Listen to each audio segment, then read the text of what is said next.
и Матиас Фаетон, който сега получава топката и се справя без никакви проблеми с съперников състезател.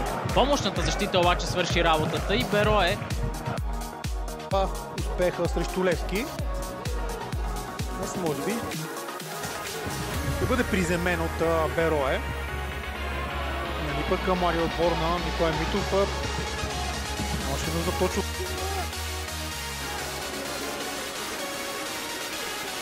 Segundo Пачаме. Опит за комбинация с Франциско Политино, изпревари Никола Виден. Тарите на Славия. Радослав Станев. Segundo Пачаме влиза в наказателното поле. Ще може ли да вкара? Топка, която преминава над вратата. Карл Салгара получи контузия. Играта ще продължи. Опитва да се изправи по защитника на Берое. Segundo Пачаме. Но още не са се прибрали. Танаска Бог. Мира Пинеда, но и на него топката му бе отнета от Segundo Пачаме. Отбор, който знае как да се защитава, един отбор, който знае как да контратакува. И именно това правят сега играчите на Косело и Сачари, които получават страхотна възможност. Енцо Еспиноза. Последният центрира. Доста балонна топка в наказателното поле.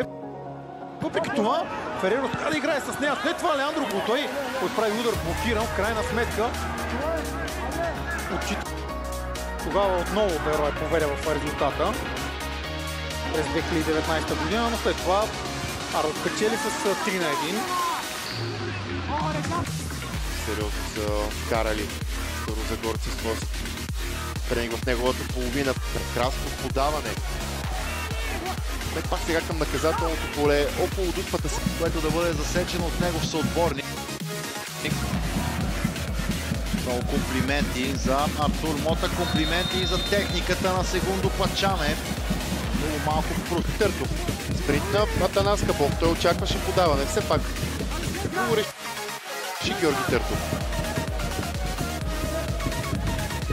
Яго Сейкас с центриране към далечния край на наказателното поле.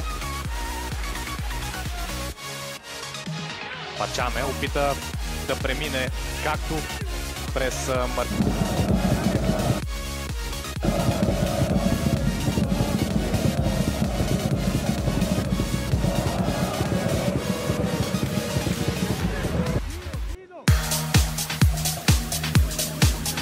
Пачаме тя да овладее топката, след това още едно сериозно единоборство. Segundo Пачаме в крайна сметка. Добавените 3 вече изтече.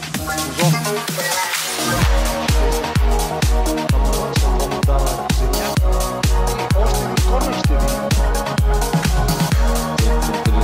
Без проблеми за Антонис. Пак Чамо за септември.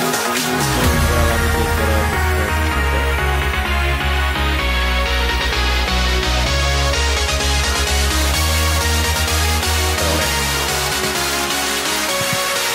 без това подаване към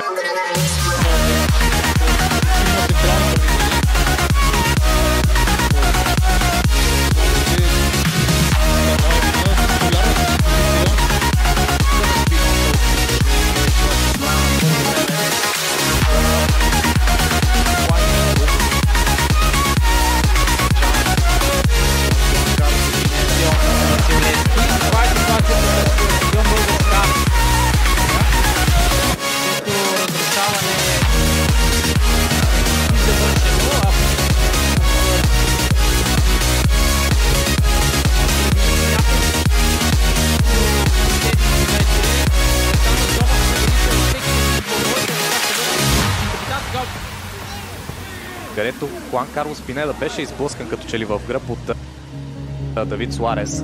Не последва съдийски сигнал от Денислав Сталев.